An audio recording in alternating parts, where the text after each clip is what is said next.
श्वेता की समझ में नहीं आ रहा था कि आखिर वह इस महल से किस प्रकार बाहर निकले। इधर गायत्री देवी गहरी सोच में डूबी हुई थी और विक्रम वे तो सचमुच अंदर से टूट चुका था। श्वेता से जुदाई के बारे में वे सोचकर ही उसका दम घुटा जा रहा था।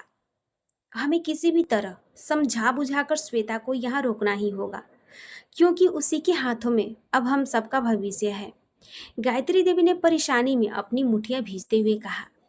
मेरा माथा तो उसी वक्त ठनका था जब वे अचानक से सम्मर भैया कहते हुए उसने मेरे कमरे में आकर घुलने मिलने का नाटक शुरू कर दिया था। और फिर वो मेरे अतीत के बारे में जानने की कोशिश करने लगी थी। गायत्री देवी ने विक्रम के कंधे पर हाथ रखकर मानो उसे सांत्वना देते हुए कहा, तुम घबराओ मत विक्रम, मैं जाती हूँ और श्वेता से बात करती हूँ।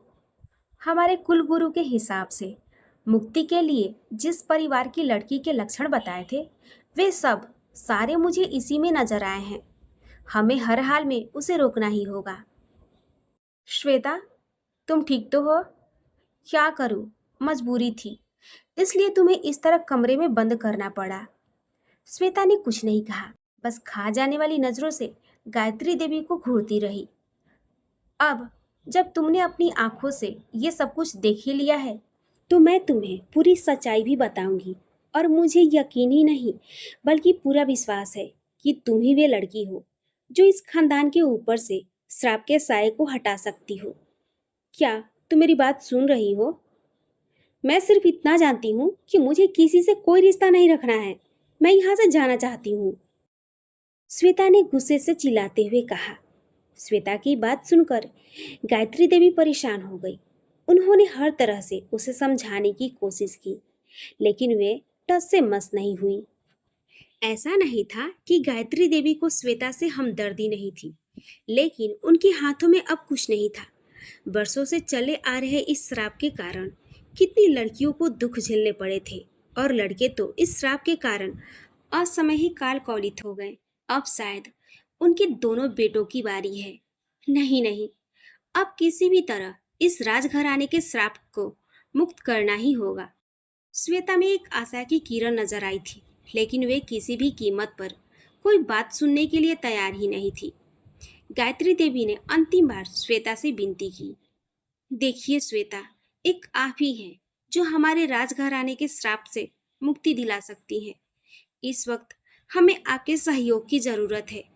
आप यकीन मानिए, हम आपसे गलत नहीं कह रहे हैं, बल्कि आपको एक सच्चाई से अवगत करा रहे हैं। लेकिन श्वेता पर उनके किसी भी बात का प्रभाव नहीं पड़ा। वे हर हाल में अपने घर जाना चाहती थी। हार कर गायत्री देवी ने श्वेता को उसके घर जाने की इजाजत दे दी, क्योंकि मैं इस बात को अच्छी तरह जानती हूँ कि जबरदस्ती कुछ भी हासिल नहीं होगा। अभी इस वक्त उसकी मनोस्थिति ऐसी नहीं है कि वे कुछ सोच और समझ सके, इसलिए उसे रिलैक्स होने के लिए कुछ समय देना जरूरी है।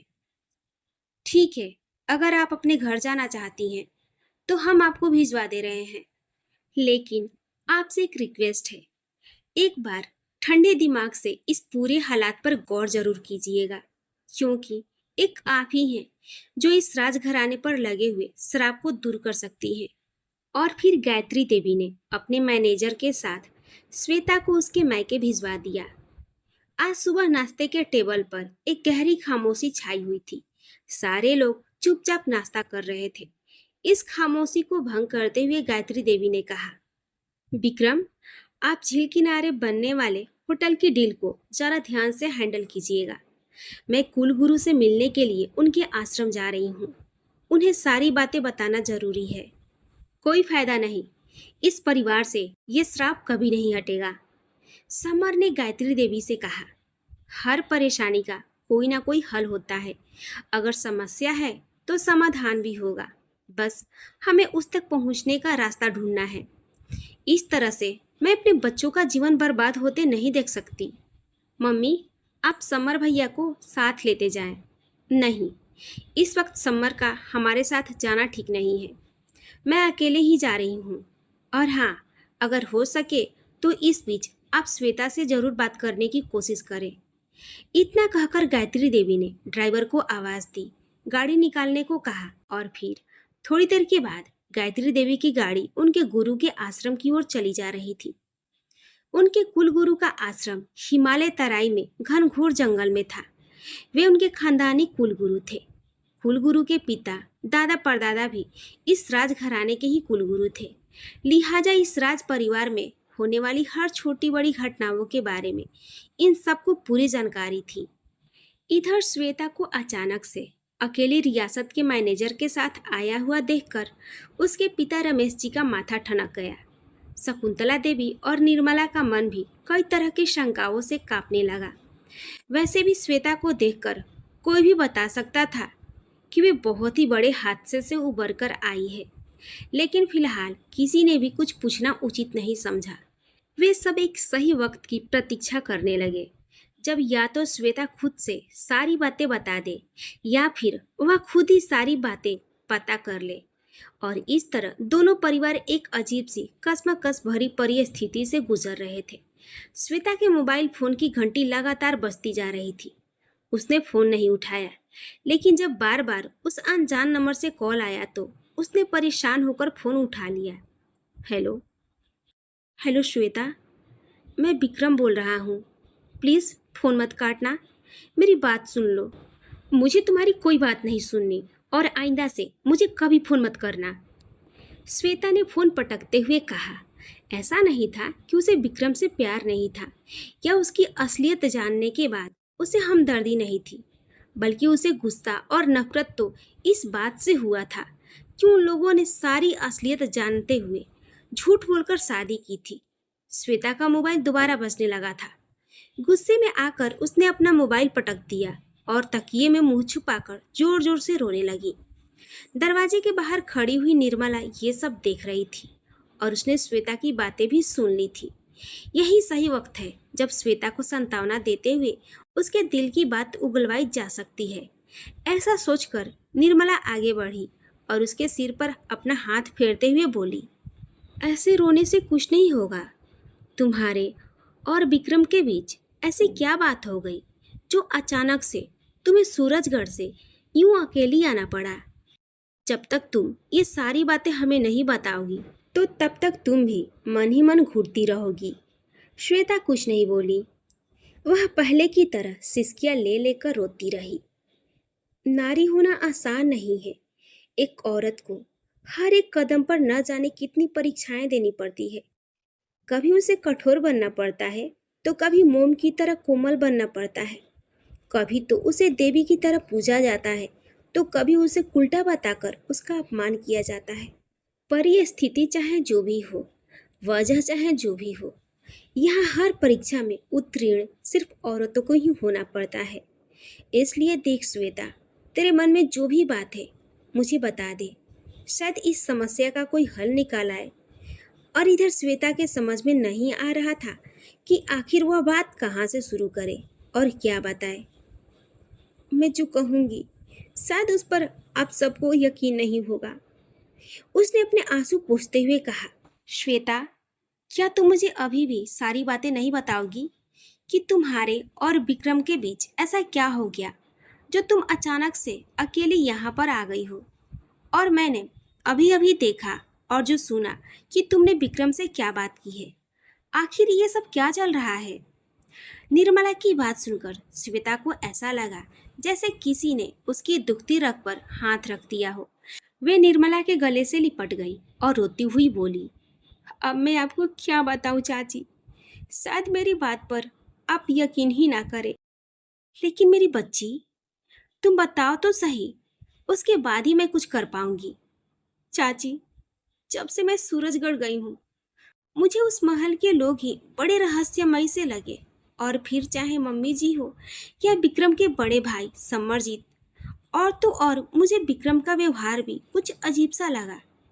वैसे तो मम्मी जी से लेकर विक्रम भी मुझे बहुत चाहते हैं, लेकिन कुछ तो ऐसा हो रहा था जो बड़ा विचित्र था।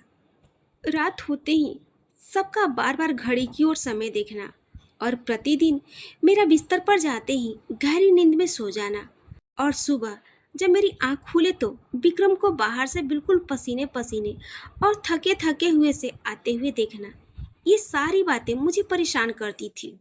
फिर एक रात मैंने दूध के ग्लास की अदला बदली कर दी और जिसका नतीजा ये हुआ कि विक्रमजीत गहरी नींद में सो गए और मैं जागती रह गई। जब रात को ठीक 12 बजे तो उस वक्त जो हुआ वे दृश्य याद करके आज भी मेरे रोंगटे खड़े हो जाते हैं। निर्मला बड़ी गौर से उसकी सारी बातें सुन रही थी। श्वेता जब ये सारी बातें उसे बता रही थी तो उसके चेहरे पर अभी भी एक खौफ को देख पा रही थी। श्वेता अभी भी इतनी शॉक्ड थी कि मानो उसकी आंखों के सामने का दृश्य अभी भी उसकी जान ले लेगा। क्या देखा था तुमने उस रात श्वेता? बताओ तो सही। चाची, उस रात जब विक्रम गहरी नींद में सो गए तो मैं काफी देर तक उन्हें सोते हुए बड़े प्यार से देखती रही और फिर उनके सीने पर सिर रखकर खुद भी सोने की कोशिश करने लगी। लेकिन अचानक से थोड़ी देर के बाद मुझे अपने चारों ओर बहुत ही भयंकर बुरी बदबू महसूस होने लगी। इससे पहले कि मैं अपनी आंखें खोलती मुझे ऐसा महसूस हुआ जैसे मेरे नाक के और मुंह के पास बालों का गुच्छा फंसा हुआ हो। परेशान होकर मैंने अपनी आंखें खोली और जो कुछ भी सामने देखा वे विश्वास करने के लायक था ही नहीं। मैंने देखा, चाची, मैंने देखा कि अचानक से विक्रम के शरीर पर जानवरों जैसी खाल उगने लगी और धीरे धीरे उनका चेहरा बदलने लगा और फिर देखते ही देखते एक अजीबोगरीब जानवर में तब्दील हो गए, जिसका आधा शरीर तो बाघ का था लेकिन शरीर का निचला हिस्सा किसी राक्षसी औरत का था। मोटे मोटे काले बड़े बड़े बालों वाले बदसूरत पैर, बड़े बड़े नाखून, उस भद्दे पैर में भारी सी पाजेब और उंगलियों में बिछिया।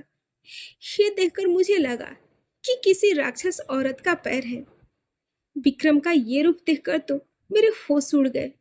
मैं घबराकर कमरे से बाहर निकल गई और बाहर से दरवाजा बंद करके महल के दूसरे कमरे में जाकर छुप गई। क्या? ये क्या कह रही हो तुम? निर्मला की आंखें आश्चर्य से फैल गई। उसे अभी भी श्वेता की बात पर यकीन नहीं आ रहा था। ऐसा कैसे हो सकता है श्वेता? कहीं ऐसा तो नहीं कि तुमने कोई बुरा सपना देखा हो? नहीं, बिल्कुल नहीं चाची। फिर रात मेरे लिए किसी कयामत से कम नहीं थी। फिर पूरी रात मैंने कैसे गुजारी है ये सिर्फ मैं ही जानती हूँ। श्वेता का गला डर के मारे अभी भी सूख रहा था। निर्मला अभी भी आश्चर्यचकित थी। उसके मुंह से कोई आवाज नहीं निकल रही थी। मैं अब इस बात को अच्छी तरह समझ गई थी कि इसी रहस्य को छुपाने के लिए मुझे हर दिन रात में नींद की दवा दी जाती थी, क्योंकि सुबह जब तक मैं उठती तो विक्रम फिर से अपने असली रूप में आ जाते थे। अब आप ही बताइए चाची, क्या ऐसे इंसान के साथ जिंदगी गुजारी जा सकती है जहाँ हर पल डर हो, मौत का साया सिर पर मंडरा रहा हो? वहाँ कोई कैसे जी सकता है? ये सारी बातें बताकर श्वेता अपने घुटनों में मुंह छुपाकर रो पड़ी थी और निर्मला के पास तो शब्द ही नहीं थे जिससे वे उसे सांत्वना दे सके। घर के हॉल में श्वेता के माता पिता बैठे हुए निर्मला की सारी बातें सुन रहे थे। उन सबों को भी ये सारी बातें अविश्वसनीय लग रही थी, लेकिन अगर उनकी बेटी ने ये सारी बातें झेली है तो ये कोई बुरा सपना नहीं हो सकता। सबकी हालत ऐसी थी मानो उन्हें सांप सूंघ गया हो। तभी श्वेता की दादी उसे लेकर हॉल में आई और डर और टेंशन की वजह से श्वेता की हालत देखकर रमेश जी और शकुंतला दोनों का दिल भर आया था। शकुंतला देवी तो तेजी से आगे बढ़ी और अपनी बेटी को अपनी बाहों में भर लिया और रोने लगी। अब रोने से क्या फायदा है, बल्कि अब तो ठंडे दिमाग से हमें ये सोचना चाहिए कि अब आगे क्या करना चाहिए। और वैसे भी गायत्री देवी ने हमारे साथ ऐसा करके अच्छा नहीं किया। रमेश जी ने एक ठंडी सांस लेते हुए कहा। शायद यही कारण था कि गायत्री देवी ने रात में शादी करने से मना कर दिया था और उन्होंने दिन में ही शादी ब्याह की सारी रस्में करवाकर शाम होने से पहले विदाई करवा ली थी। शकुंतला देवी ने बीती हुई घटनाओं की कड़ी जोड़ते हुए कहा। सारे लोग हक्के बक्के बैठे हुए चिंता मग्न थे, क्योंकि ऐसी घटना न तो उन्होंने कभी देखी थी और न ही कभी सुनी थी। बस किसी कहानियों में पढ़ा था, लेकिन ये घटना खुद उनकी बेटी के जीवन में घट जाएगी, ऐसा उन्होंने बिल्कुल नहीं सोचा था। कुछ ना कुछ तो करना ही होगा बेटा, वरना कुछ दिनों के बाद लोग पूछने लगेंगे कि बिटिया इतने दिनों से मायके में ही क्यों है। तो हम लोगों को क्या जवाब देंगे? आपको लोगों की पड़ी है माँ, और अपनी बच्ची की कोई परवाह नहीं। क्या हम उसे मरने के लिए वहां पर भेज दें? क्या पता, जब वे जानवर ही हैं तो कभी इसे मार दे और मारकर खा जाए। अपने बेटे की बात सुनकर दादी खामोश हो गई। लेकिन समस्या तो जस की तस थी। पता नहीं हमारे घर पर क्या श्राप है कि कोई भी बहू बेटी सुखी नहीं रह पा रही है। निर्मला को देख लीजिए, उसकी वही जिंदगी है। और अब हमारी श्वेता। इतना कहकर शकुंतला देवी रोने लगी। श्राप की बात सुनकर श्वेता को जैसे कुछ याद आया। उसने चौंक कर अपनी माँ से कहा, और हाँ माँ, मम्मी जी वहाँ भी कुछ श्राप की बातें ही कर रही थी। वे कह रही थी कि उनके खानदान पर किसी का श्राप है, जिसकी वजह से उनके बच्चों के साथ ही हो रहा है। और तो और विक्रम के बड़े भाई समरजीत के ऊपर भी यही श्राप है। और शायद यही कारण है कि उनकी पत्नी भी डर के मारे उन्हें छोड़कर चली गई। क्या क्या कहा तुमने? तुम्हारे कहने का मतलब है कि ये दोनों भाई हर रात आधे जानवर और आधे राक्षस बन जाते हैं? और कहीं ऐसा तो नहीं है कि गायत्री जी भी, उनका भी तो रूप नहीं बदल जाता? रमेश जी ने हैरान होकर अपना माथा पकड़ लिया। सारे लोग इतने सख्ते में थे कि उन्हें काटो तो खून नहीं।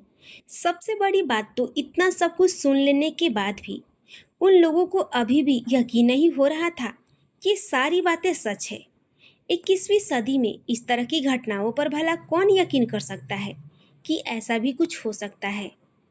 श्वेता के मुंह से सूरजगढ़ की महारानी गायत्री देवी और उनके परिवार पर लगे श्राप के बारे में सुनकर सारे लोग हैरान थे। उन लोगों को अपनी बेटी का जीवन दांव पर लगा हुआ दिख रहा था और इस समस्या का कोई समाधान नजर नहीं आ रहा था। यह एक ऐसी बात थी जिसे कि वे किसी को बता भी नहीं सकते थे। उधर गायत्री देवी खुद ही बहुत परेशान थी। उन्होंने विक्रमजीत से सारे जरूरी कामों को निपटाने के लिए कह दिया था और वे खुद हिमालय की तराई की जंगलों में बसे अपने गुरुकुल के आश्रम की ओर निकल पड़ी थी। गायत्री देवी जब गुरुजी के आश्रम में पहुंची तो शाम का धुंधलका फैल चुका था। गुरुजी संध्या वंदन करके उठे ही थे कि उन्होंने अपने सामने गायत्री देवी को खड़ी देखा। क्या बात है महारानी जी, आज अचानक से बिना किसी पूर्व सूचना के हमारे आश्रम में आने का कारण क्या हो सकता है? कहीं कोई नई समस्या तो नहीं? कुलगुरु ने गायत्री देवी से प्रश्न किया। समस्या तो आपसे छुपी नहीं है गुरुदेव, लेकिन बात अब बहुत आगे बढ़ चुकी है। समर की पत्नी तो समर की असलियत जानने के बाद उसे छोड़कर जा ही चुकी थी। यही सब देखते हुए विक्रम शादी नहीं करना चाहते थे, लेकिन आपने ही इस घोर अंधेरी अमावस की काली रात में रोशनी की एक किरण दिखाई थी। आपने ही कहा था कि शुभ लक्षणों से युक्त किसी लड़की के द्वारा ही आपके खानदान के ऊपर लगा हुआ श्राप खत्म होगा। यही सोचकर मैंने हर जगह ऐसे गुण और परिवार वाली लड़की की खोजबीन शुरुआत करवा दी थी और आखिर में मुझे मिल भी गई, जिससे मैंने विक्रम की शादी भी करवा दी। लेकिन असलियत पता चलते ही वे महल छोड़कर जा चुकी है। अब मैं क्या करूं गुरुदेव? मुझे राह दिखाइए और मेरे खानदान की लाज बचाइए। इतना कहते हुए गायत्री देवी गुरुदेव के चरणों में गिर पड़ी और रोने लगी। उठ जाइए महारानी जी, इस तरह हिम्मत हार कर रोने से कुछ नहीं होगा। अभी तो आगे बहुत सी परीक्षाएं बाकी है। गुरुदेव ने गायत्री देवी को उठाते हुए कहा। तो फिर आप ही बताइए गुरुजी, मैं क्या करूं? आप कुछ नहीं कर सकती हैं। आप जो भी करेंगी आपकी छोटी बहू रानी ही करेंगी, लेकिन इसके लिए उसका आपके साथ उस महल में होना जरूरी है। और सबसे बड़ी बात यह है कि क्या उसमें इतनी हिम्मत है कि वे आने वाली कठिनाइयों का सामना करते हुए इस श्राप के चक्रव्यूह को भेद सके। यही तो मेरी भी समझ में नहीं आ रहा है गुरुदेव, कि वे तो इस महल को छोड़कर जा चुकी है और शायद अब कभी लौटकर भी नहीं आए। ऐसे में अब आगे क्या होगा? गायत्री देवी की बात सुनकर गुरु महाराज की आंखें चिंता से सिकुड़ गई और वे कुछ सोचने लगे। थोड़ी देर सोचने के बाद उन्होंने कहा कि लगता है भगवान की भी यही मर्जी है कि अब आप सबकी रक्षा हेतु मुझे अपना ये आश्रम छोड़कर आप लोगों के साथ रहना होगा, ताकि मैं इस तंत्र मंत्र की युद्ध में आपका और आपके परिवार का ढाल बन सकूं और आगे का रास्ता भी बता सकूं। अपने कुलगुरु की बात सुनकर गायत्री देवी की जान में जान आई और उनकी आंखों में एक उम्मीद की किरण दिखाई देने लगी थी। गुरुजी ने उनके ठहरने की व्यवस्था अपने आश्रम के ही एक कुटिया में करवा दी और फिर वे स्वयं भी अपनी कुटिया में चले गए। शायद श्राप और आशीर्वाद के इस युद्ध में काम आने वाले औजारों की तैयारी करने गायत्री देवी के मन में कहीं ना कहीं अब एक आस जग गई थी कि उनके कुलगुरु की सहायता और आशीर्वाद से शायद उनके खानदान पर लगा ये अभिशाप खत्म हो जाए और गुरुदेव से मिलने के बाद शायद श्वेता भी हमारी मदद करने को राजी हो जाए। ये सोचकर उनके मन को बहुत तसल्ली मिली और फिर कब वह नींद के आगोश में समा गई उन्हें पता ही नहीं चला। अगले दिन सुबह होते ही गायत्री देवी गुरुदेव के साथ वापस सूरजगढ़ अपने महल के लिए रवाना हो गई। बेशक वे अपने गुरु के आश्रम में थी, लेकिन वहां पर भी वे महल के बारे में और समर के लिए सोच सोच कर चिंतित थी। हालांकि वे विक्रम के तरफ से थोड़ी वे निश्चिंत थी, लेकिन समरजीत जो कि डिप्रेशन में आकर उल्टी सीधी हरकतें कर बैठते थे, उसकी ओर से वे बहुत चिंतित थी। वे नहीं चाहती थी कि महल के नौकरों के सामने कहीं कोई ऐसी बात बाहर निकल आए जिससे उनके महल की और खानदान की बदनामी हो। अपने आप को संभालिए महारानी जी, ज्यादा परेशान होने से कोई फायदा नहीं। आपके पूर्वजों की एक भूल के कारण उनके आने वाले वंशज ये सजा भुगत रहे हैं। वे तो अच्छा है कि हमें आपके सारे पूर्वजों की जानकारी दे दी जाती है ताकि समय आने पर हम उनकी रक्षा कर सके। अपने कुलगुरु की बात सुनकर गायत्री देवी ने अपने आप को संयत करने की पूरी कोशिश करने लगी। गायत्री देवी जब अपने कुलगुरु के साथ महल पहुंची तो रात हो चुकी थी। सब कुछ व्यवस्थित पाकर और समरजीत को ठीक देखकर उनकी जान में जान आई। महल के एक आलीशान कमरे में गुरुजी के रहने की व्यवस्था की गई और इसके साथ ही उनकी सुरक्षा के भी पुख्ता इंतजाम कर दिए गए। खाना पीना खत्म करने के बाद सारे लोग अपने अपने कमरों में आराम करने के लिए चले गए। सुबह जब सारे लोग नाश्ता कर रहे थे तो विक्रम ने गायत्री देवी से कहा, मम्मी, हमारी वे झील के पास वाली जमीन पर होटल बनने की डील फाइनल हो गई है। बहुत जल्द वहां काम शुरू होने वाला है। चलो, कम से कम एक तो अच्छी खबर मिली। गायत्री देवी ने चैन की सांस लेते हुए कहा, भगवान ने चाहा तो सब अच्छा होगा। मैं चाहता हूँ महारानी जी कि हमें छोटी बहू रानी को बुलाने की पूरी कोशिश करनी चाहिए। अगर वे खुद नहीं आती है तो हमें उनके घर पर जाकर उनसे बातें करनी चाहिए। अपने कुलगुरु की बातें सुनकर गायत्री देवी की आंखें चमक उठी और उन्होंने खुश होकर कहा, तो इसका मतलब गुरुजी, आप हमारे साथ उनके घर पर चलेंगे उन्हें समझाने के लिए।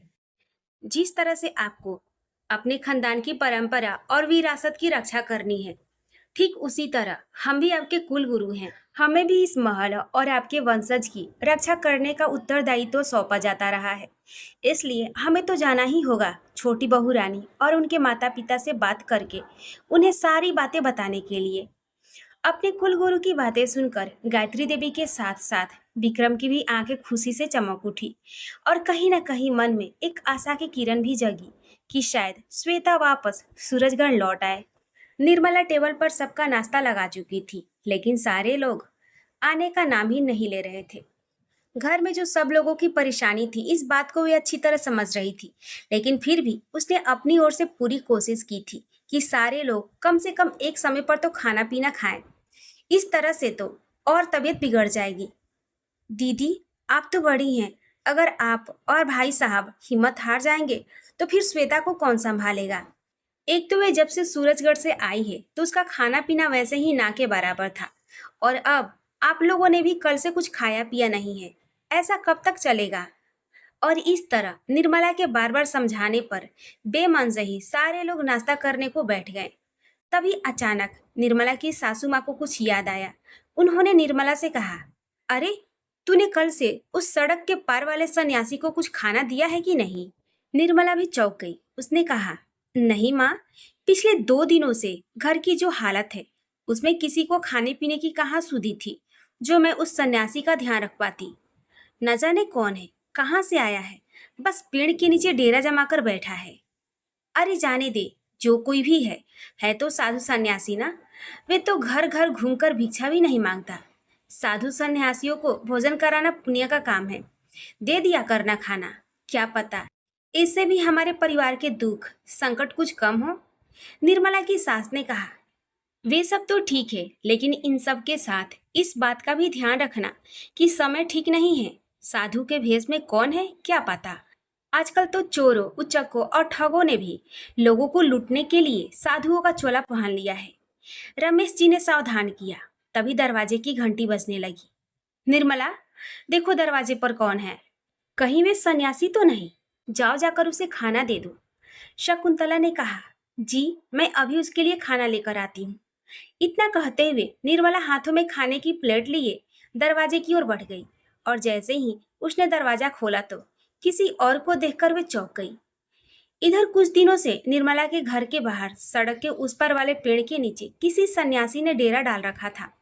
वे कहीं भी भिक्षा मांगने नहीं जाता। जिसकी इच्छा होती वहीं जाकर उसे कुछ खाने पीने को दे आता। उस दिन निर्मला ने भी एक प्लेट में खाना थोड़ा निकाला और उस साधु को देने के लिए निकलने ही वाली थी कि तभी डोरबेल बजी।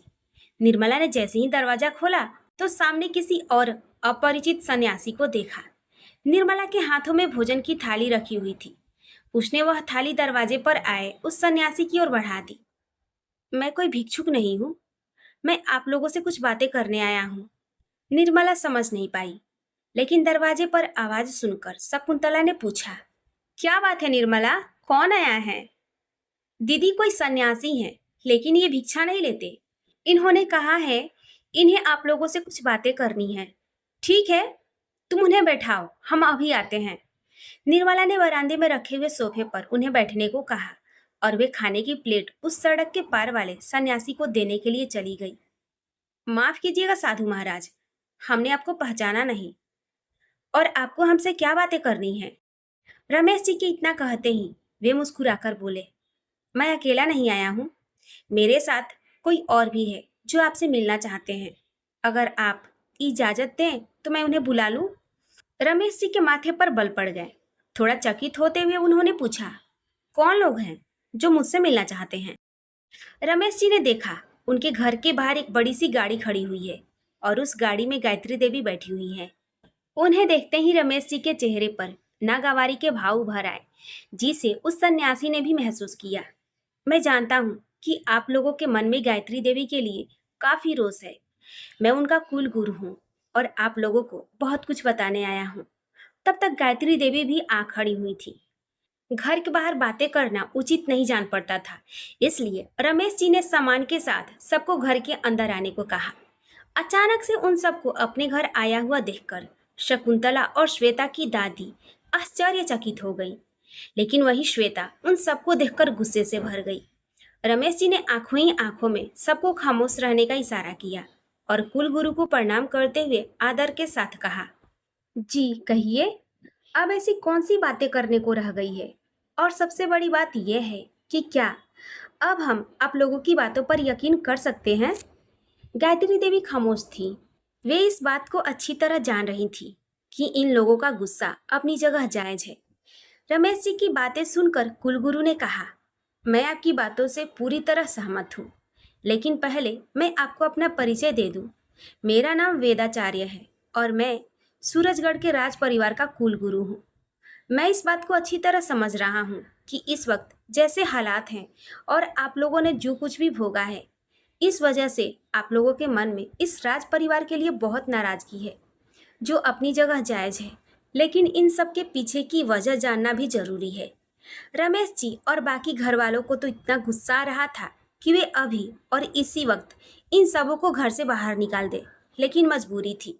उनके संस्कार इस बात की इजाजत नहीं देते थे कि घर आए मेहमान का अपमान करें। इसलिए वे मन मारकर उन सबों का स्वागत करते हुए उनकी बातें सुन रहे थे।